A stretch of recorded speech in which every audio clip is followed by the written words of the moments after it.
بسم الله الرحمن الرحيم الحمد لله والصلاة والسلام على أشرف الأنبياء والمرسلين سيدنا ومولانا وحبيبنا محمد صلى الله عليه وسلم وعلى آله وصحبه وسلم تسليما كثيرا. Again, thank you everyone for being here.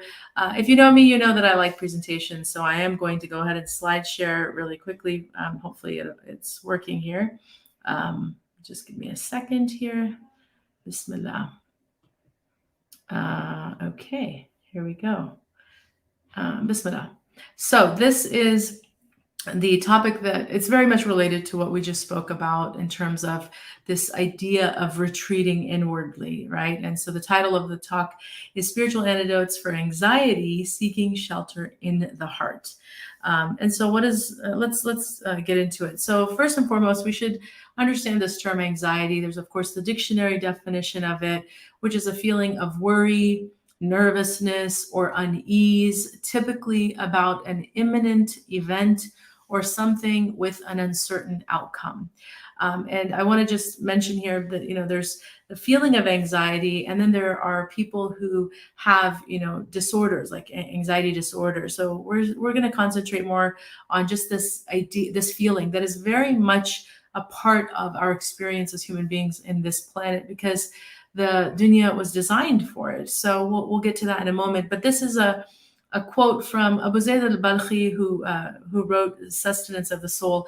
And by the way, I actually am going to share with the organizers here a link to this document that I really think everybody should read through. It's very relevant in terms of, just giving more information about Islamic psychology and the pioneers of many of what we even know today in modern psychology, cognitive behavior therapy. There's other things that Muslims really contributed to. And Dr. Rania, mashallah, is much more informed than I am on this, but I'm going to go ahead and share this with the organizers and they can put it in the chat. But it's a wonderful PDF. And I don't think I can, I'm looking at it, but anyway, it's basically it's called Abu Zayd al-Balkhi's Sustenance of the Soul, the Cognitive Behavior Therapy of a 9th Century Physician. And it's an incredible text. I really think everybody should look through it. But here he defines what anxiety is from an Islamic perspective. And it's distress, right? And anxiety, also referred to as gham, that are the most powerful, he refers to them, causes of the psychological illness of the soul. And then joy and happiness are the main basis of its health. So it's just kind of a quick definition, but he actually goes into a broader explanation. And I wanted to share again his work with those who may not be familiar, because I think it's important to contextualize things according to the proper, understanding of them. And if you look at things from a purely Western or academic perspective, it might be it might not reveal everything that we as Muslims have to take into consideration when we're evaluating ourselves, our place in the world, the direction the world is going in. There's a lot of things that we have to take into consideration, mainly that Allah subhanahu wa ta'ala is in control. And so he's, I think, done a really good job of summarizing that. So he reminds us here, and we'll read from this, about the human being. He says, by his very nature, it is not possible for man to keep his soul in perpetual tranquility and peace without being subjected to anger, fear, distress, and similar psychological symptoms. Why, right? So it's very plain, right, that we're going to experience these things. Why? Because this world, dunya, is the abode of anxiety, sadness, worry, and calamity. So he's, helping us to have the right expectation that the dunya is designed for this, that Allah subhanahu wa ta'ala has placed us here for this very reason, so that we can experience these things, right? And then he goes on to say, so it is only normal for man to expect, in spite of his efforts, the onslaught of misfortune or even calamity to disturb the calmness of his soul. Like, we should expect it's going to happen at varying degrees at different times. And if you have that expectation and you don't fall into this utopian worldview, which this world and this society encourages, right, to kind of make this your heaven on earth, and this is what people want. They live for this dunya, and that's why it's a buffet of whatever they want. They can do, and do as thou wilt. That's literally their motto. So, and then he goes on to say, in a similar vein, man cannot escape the bodily affliction of all manner of aches and pains, and even were he to be spared the more serious illnesses and diseases, it is not conceivable that he would be saved from minor bodily symptoms. So again, varying degrees. Some people are going to have serious injury, illness. Other people may have bruises and bumps and scratches, but basically, it's pretty inconceivable that you would think a human being could live on this earth for any significant portion of time without being affected, right, by these things, by these very real experiences that we experience physically. And if this much can be said of bodily symptoms, then we must affirm that the affliction of psychological symptoms is much more common. One may live for a very long time without complaining of bodily aches or pains, but it is unlikely that one will pass a day without experiencing something that causes anger, anxiety, sadness, or gloom. And this is due to the intrinsic essential nature of the soul and its volatile essence and changeability. And it is for this reason that man should do his utmost best to protect the soul from external and internal emotionally disturbing events and keep it in its best possible condition. So look at the language. He's putting the onus on us. If you know the reality of the circumstance you're put in, that this world is a place of all of these potentialities, then it is on you to seek to protect it. So when we talk about going inwardly, this is what we're talking about, right? And then he finishes off and he says, and just as when the body is afflicted with painful symptoms or illnesses, it can only be helped by treatments similar to it in its physical nature, such as medicine or special diets that bring about its cure. So the treatment of the disordered soul that complains of psychological symptoms requires a spiritual, psychic kind of therapy that is similar to its non-physical nature. Beautiful. I mean, again, I really appreciate this document, and I hope you'll look through it. But this is just a snippet of what you're going to get, and it's just so concise and clear that if you want to protect yourself from the harms that are inherent in this life that could potentially affect your soul, you have to do it through this spiritual process, right? And then we're, of course, reminded in the Quran what that means, right? الَّذِينَ آمَنُوا وَتَطْمَئِنُّ قُلُوبُهُم بِذِكْرِ اللَّهِ.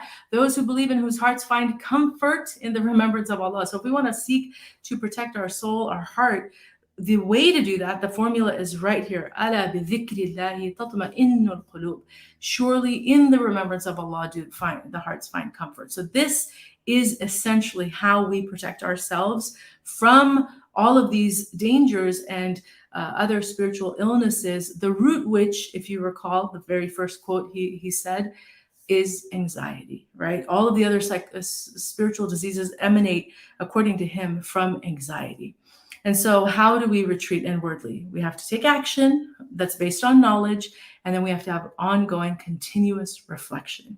So action the onus is on us. We have to act, and we have to do it by being informed, right? We can't act without knowledge. And then we have to reflect continuously. So it's an ongoing process, right?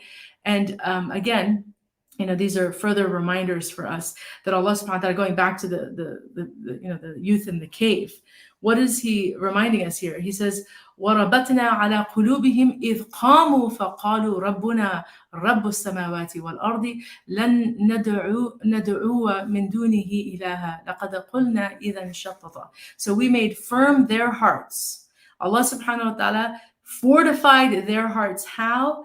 When they stood forth, right? They acted. And they asked Allah subhanahu wa ta'ala for help. Our Lord is the Lord of the heavens and the earth. We call unto no God beside him, for then should we utter an enormity. So they acted, and that's why action is so important. But what was the result of their action? That he fortified their hearts. So again, very important point. And then this is another reminder that we should encourage ourselves. The way that we further fortify our heart is, of course, calling on Allah, but encouraging one another towards piety and reverence, that we have reverence of Allah subhanahu wa ta'ala, and we do not engage in sinfulness. We don't, as I mentioned in the beginning, endorse any type of sinfulness. We draw the lines very clearly. We fear God. These are the boundaries that God has placed, and we stay within those boundaries, and we certainly don't don't look outside of those boundaries, or don't, in any way condone those boundaries. And we respect and have reverence of Allah subhanahu wa ta'ala. So these are the ways that we further fortify the heart. So when we say going inwardly, it's to do all of those things, which we'll get to in a moment in terms of, action. But this is the basis of it, that you are doing it with the intention to fortify and strengthen the heart, to prevent those spiritual illnesses from taking hold. And so birr and taqwa, understanding what that is, again, comprehensive. These are just terms, but what they really mean is doing that which Allah subhanahu wa ta'ala loves and is pleased with from the outward and the inner actions. That's birr. And then taqwa is to avoid everything which Allah subhanahu wa ta'ala and the Prophet sallallahu alaihi wasallam dislike from the outward and inner actions. So they go hand in hand, right? They go hand in hand. And if you remember the story of the three companions in the cave, they all did that. They showed birr and they showed taqwa. And so this is where the tawfiq came for them. So we have to have this understanding. And then just, further reminders that of the benefit of the heart, or to the heart, that the servant will not reach the level of true righteousness until he leaves what wavers in his heart. So, when you have those doubts, the distractions, the despair, all those things that the dunya engulfs us in, and we're not, trying to retreat away from that. That's where the cave, the inward cave, is trying to get away from that. If we're not doing that, then we're not going to reach this level of certainty, this level of strength, this level of conviction, which we all want. Everybody on the planet would love to have strong faiths, not to fall apart, not to fear, not to have anxiety. And the way that we're promised that we'll get there is if we actually follow, again, the formula, basically go away from those things that take you away from the remembrance of Allah toward that which takes you to the remembrance of Allah, and you will reap the benefits. And then, further reminders of what is piety, right? Because sometimes we get too black and white, and we think the outward form is all that matters. But here's a very clear verse from the Quran. It is not piety just to turn your faces towards the east and the west. Rather, piety is he who believes in God, the last day, the angels, the book, the prophets, who gives wealth despite loving it. So there's very clear actions to your family, kinfolk, orphans, the indigent, the traveler, beggars. So it's giving us so many details about what true piety looks like, so that we're not left trying to figure it out, right? It's all there. You perform the prayer and gives the alms, and those who fulfill their oath when they pledge them, and those who are patient in misfortune. So all of this, right, is indicating what is true piety in action, right? This is what piety is. It is they who are the sincere, and it is they who are reverent. So again, inward retreat is this. It's finding meaning in what you're doing things for the sake of Allah subhanahu wa ta'ala, leaving, abandoning, withdrawing from that which is disobedience to Allah, inwardly towards obedience to Allah subhanahu wa ta'ala, inwardly and outwardly, in terms of your inward belief and your action. So make sure that your beliefs are strong, that you believe in Allah subhanahu wa ta'ala, you believe in his power, you believe in the last day, that you never forget that the day of judgment is coming.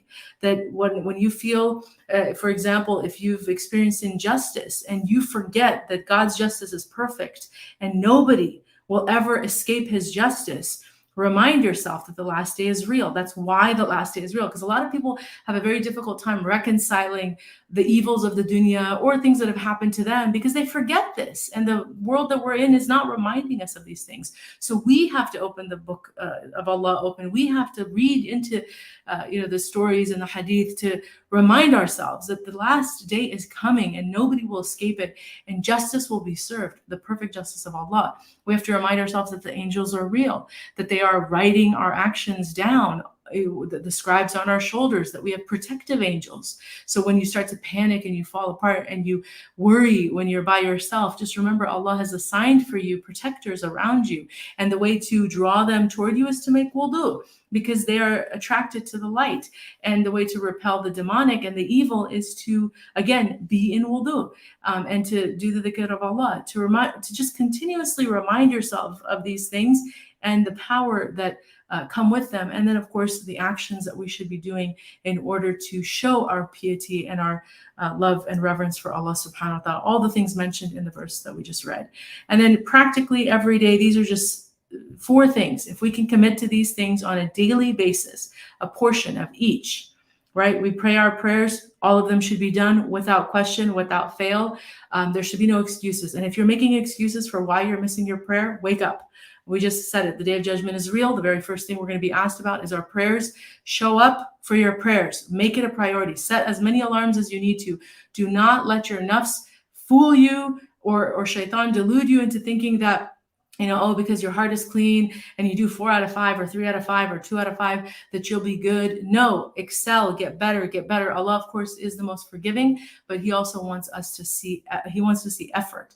So don't become stagnant, but work on that. So make sure your prayers are done correctly on time, and then read a portion of the Quran every single day. I was doing a class last week, and Sheikh Hamza mentioned, and this is the position of, I believe, Imam al-Ghazali and others, that if you're not reading, he said, this is his quote, he said, any serious Muslim reads at least a juz of Quran a day. I mean, all of us, we have to, again, hold the mirror up to ourselves. I know I have definitely fallen short. There are many days I have not read a whole juz of the Quran. We try though. Try reading 1, 2, 3, 4 pages, as many pages as you can, but don't abandon the book of Allah subhanahu wa ta'ala. And then try to also beautify your voice. Enjoy the recitation of the Quran. Learn how to recite the Quran beautifully. I had 2 tajweed classes earlier today.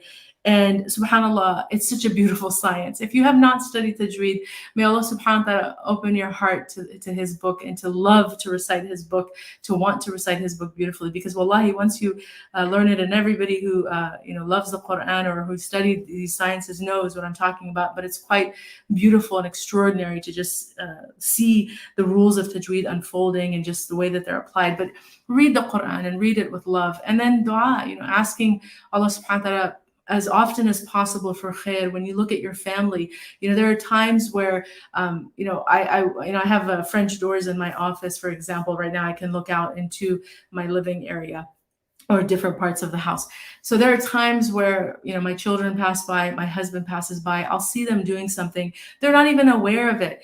And I just, I'm so overwhelmed and grateful for them, and I thank Allah subhanahu wa ta'ala. But then it's more than that. It's more, for me anyway, I feel compelled to ask Allah subhanahu wa ta'ala to protect them, to preserve them, because we forget sometimes, even the people closest to us are deserving of those dua, to stop and to appreciate them, but also to make dua that Allah please protect them, let no harm come to them, guide them, make them, and bring us together in dunya and akhirah in the best of places. So make dua, abundant dua, and it doesn't have to be just, on the prayer mat. You can make dua anywhere, inshallah. And then dhikr, just to try to be engaged in this type of reflection, where you're really taking yourself seriously, you take your life seriously, and you're willing to think about things on a deeper level. We're very superficial. The world is a very superficial place. Social media is a superficial place, but you don't have to be superficial. You can actually be deep, and the depth shows in how much you think about things and how deeply you're actually contemplating your own existence and the reality around you. But that is a form of dhikr. Of course, calling on Allah subhanahu wa ta'ala by his most beautiful names is a form of dhikr. There's many ways to do dhikr, but the point is to try to do this every single day. This is how we inwardly retreat, and we fortify our hearts against crippling anxiety, against anxiety that is at the root of so many spiritual problems that people are feeling and experiencing. This is how we do it, and we, of course, do it seeking Allah subhanahu wa ta'ala.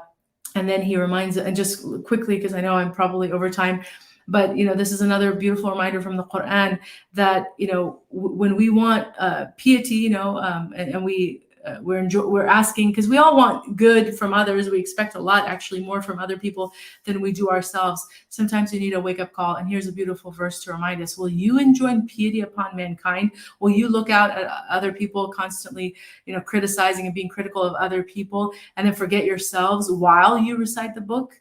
Don't you understand? You got to look inward. So this inward focus is very, very important. And here the Prophet ﷺ also is reminding us to make sure that we seek the right companions, because in addition to that inward move away from all of the negativity, really trying to establish good practice, we also need to make sure we're surrounding ourselves with good people who help us, who support us. And so what does that look like? Well, you want to be around people who, when you look at them, they literally remind you of Allah subhanahu wa ta'ala, just looking at them. And if you don't have companions like that, may Allah subhanahu wa ta'ala bring you companions like that, because it's really a gift. It's a gift to be able to have people in your life that increase your iman without even saying anything. Just they walk into the room and their nur on their face, their smile, their prophetic character, their just demeanor, it increases your faith because they're reminding you of all of these beautiful virtues. So these are the qualities of the companions that we should have, right? And then to also be wary and to remind ourselves that a person is on the religion of their companion. So if you're not fully considering who you're hanging out with, and you're in a way shooting yourself in the foot. You could be compromising your own self just because you're hanging with the wrong group of people. So mix with the noble people, as Ali radiallahu anh reminds us, and you will become one of them. And keep away from evil people to protect yourself. And that's within the Muslim community and outside of the Muslim community, because unfortunately there are people that are, as they say, bad apples in every bunch.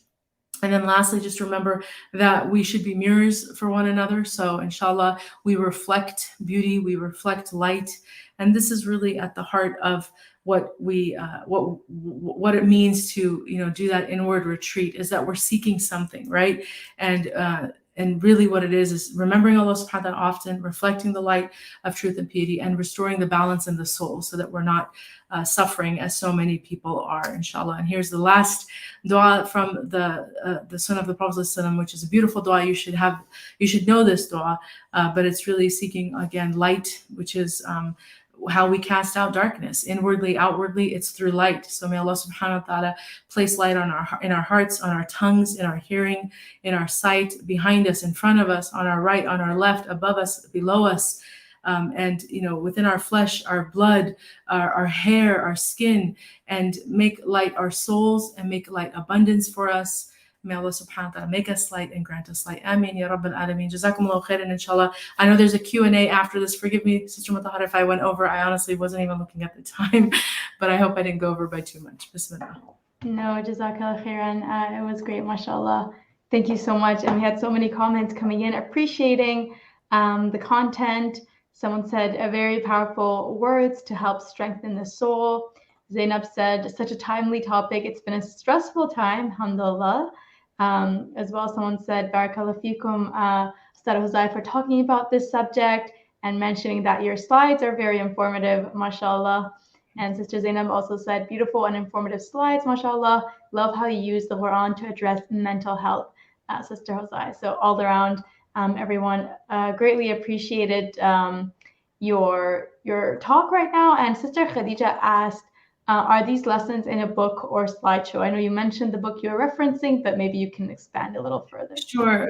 Yeah, so my slides I just put them together, but the text that I gave you is actually from the PDF file, which I shared. I hope, I'm sure you posted it in the chat, but if you want, I can just quickly, while I have a moment here, before you come and take me off the screen. Not that you would do that.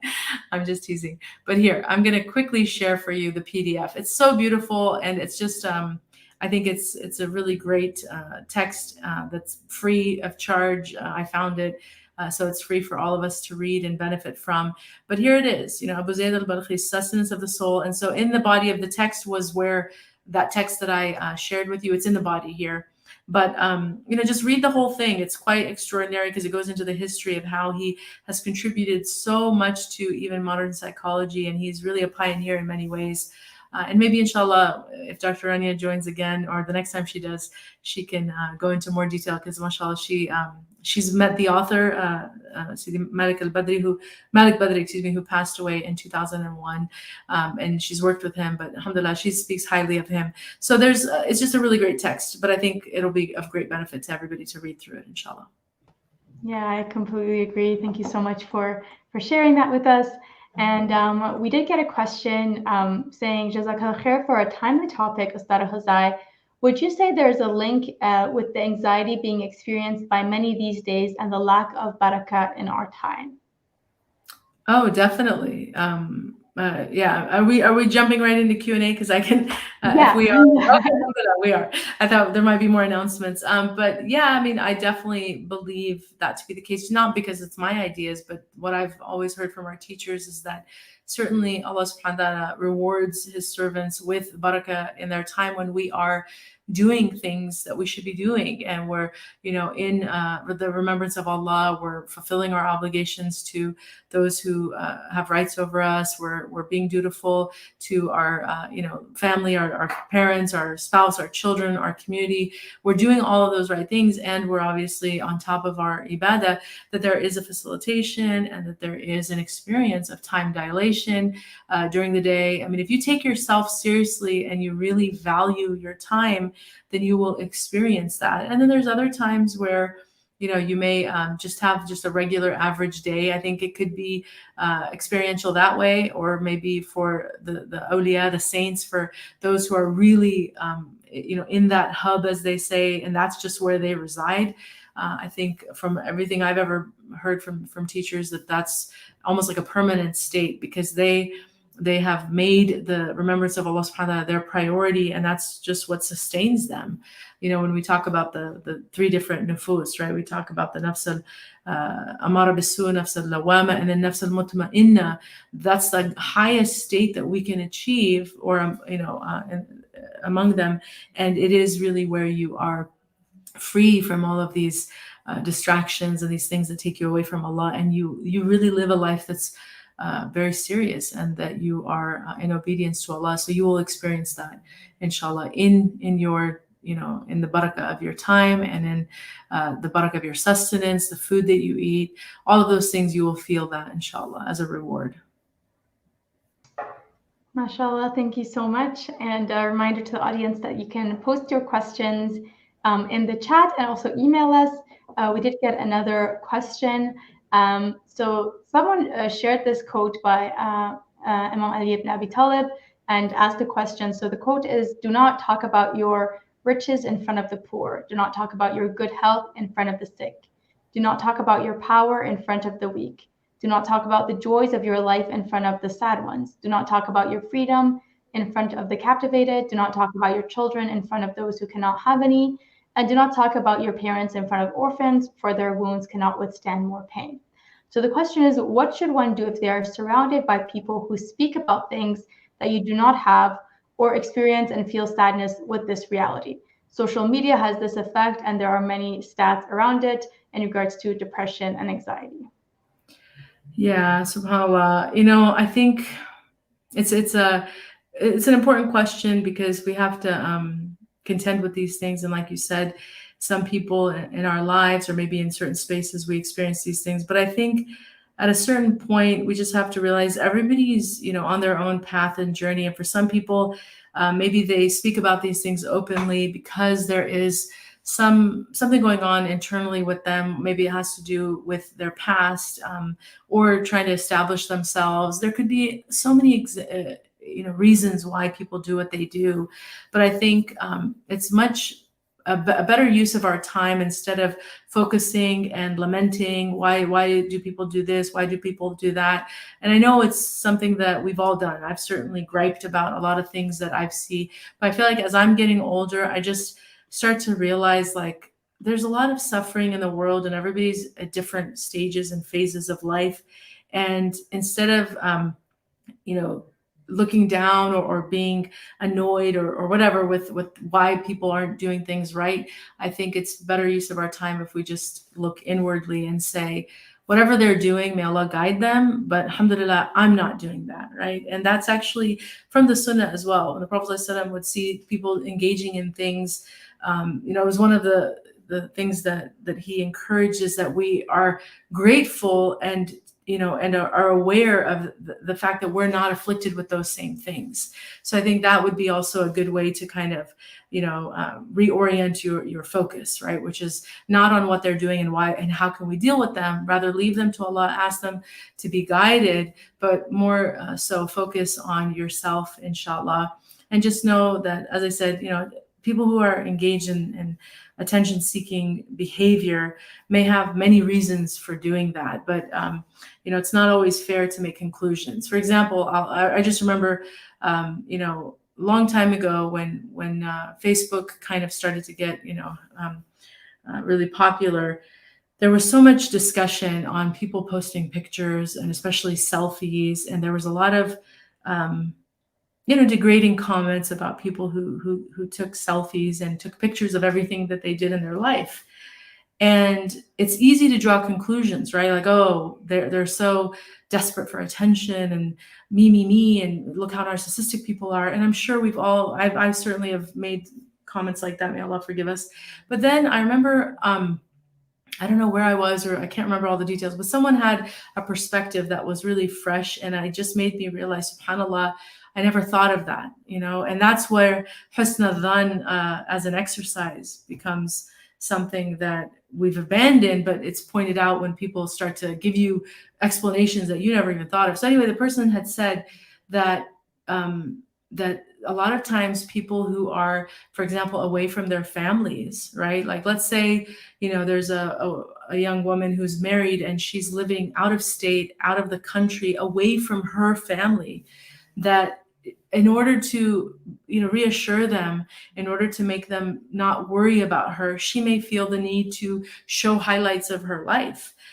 Because she wants her mom, her dad, her siblings to not worry that, oh, she's so far away from us. Is she happy? So, these are the types of things that we don't have context. We don't know why any individual does what they do.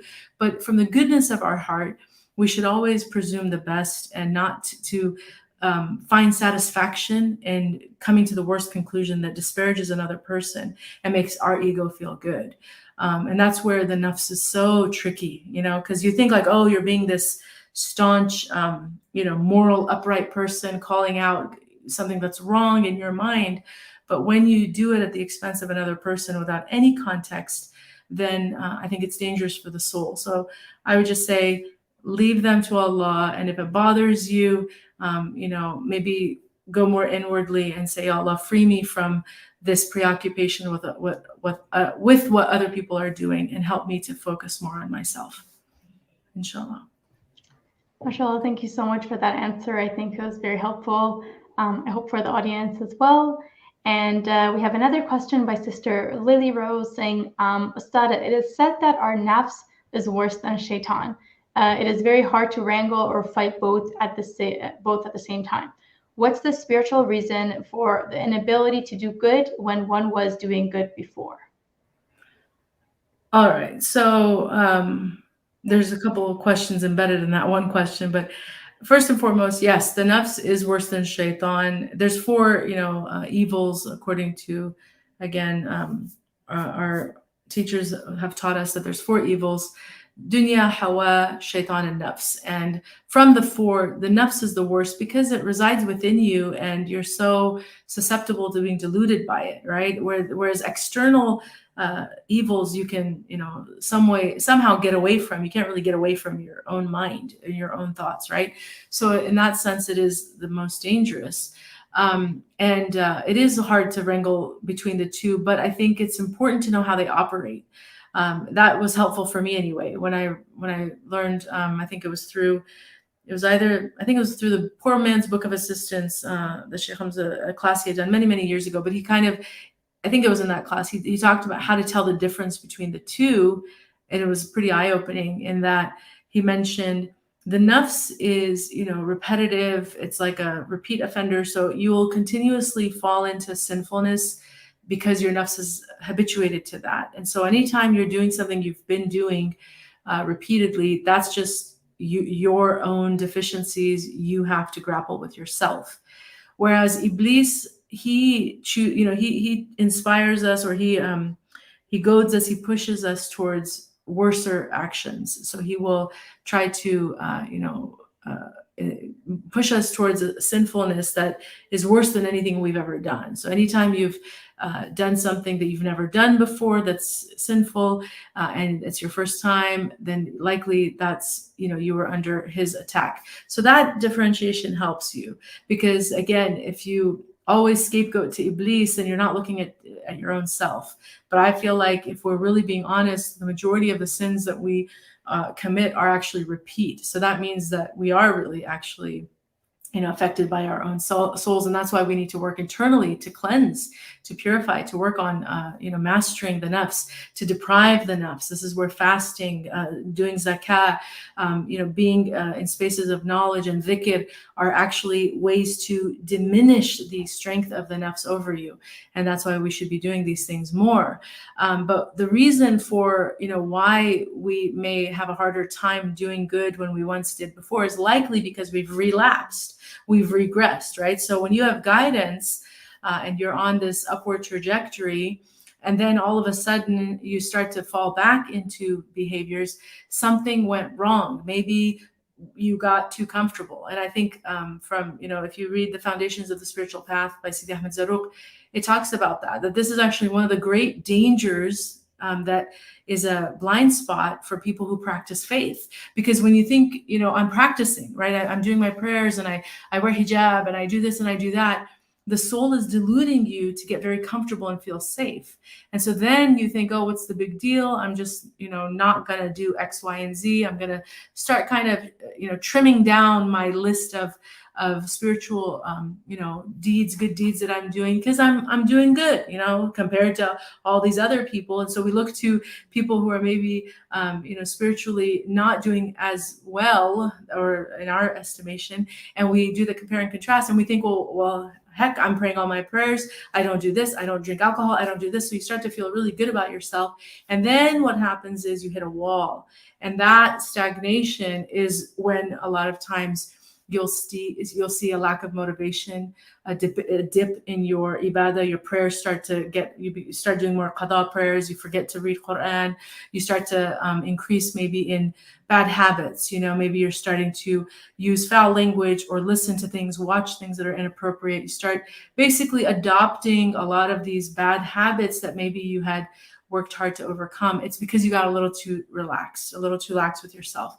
So, and that's usually what happens. Or it's the company you keep. There could be many variables, but I think you want to do an inventory of who are you spending your time with? What are you spending your time with? And the key is, and this is a really important key, the key to knowing you're standing with Allah subhanahu wa ta'ala, the sincerity of the claims you make about your standing or your faith, is to see yourself when you're by yourself, right?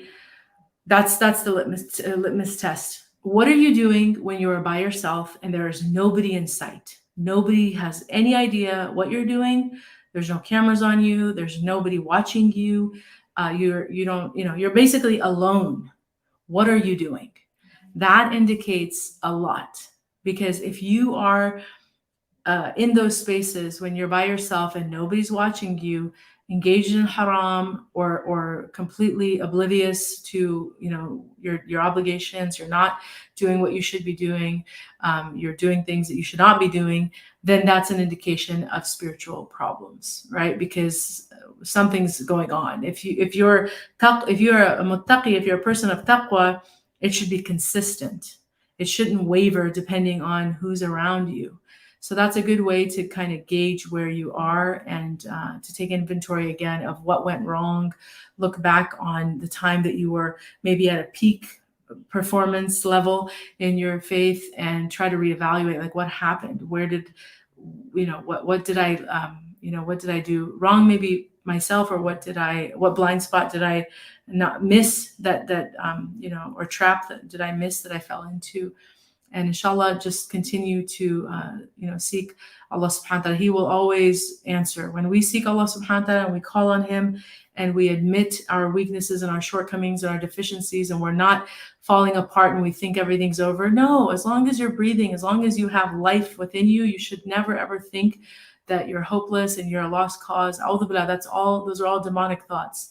Up until your very last breath, you should have hope with Allah subhanahu wa ta'ala and feel reassured that the more conviction you have in His ability to forgive you and to bring you back, the greater your reward with Him, and the more pleasure of Him that you have, inshallah. So, alhamdulillah. Sorry, I gave a very long answer. No, mashallah, I think it was greatly appreciated. Sister Lily Rose said, SubhanAllah, Jazakallah khair for your words and explanations.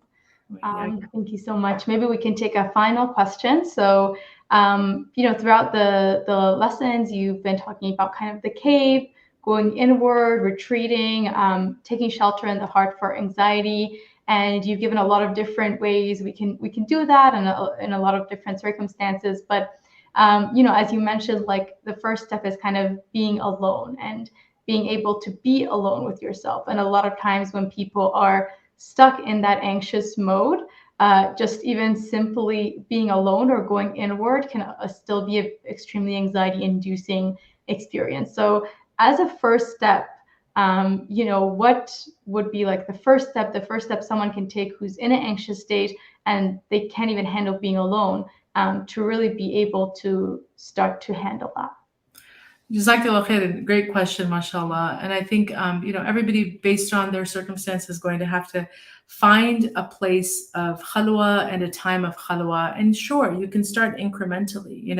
I remember when I had my kids and they were much younger. And as you know, if you're a mom or a father, it's very difficult to leave young children for any period of time. They will find you. They will stalk you and hunt you down. And so it's so difficult to find pockets of peace, as some call it, pockets of time where you can just retreat and have no chatter.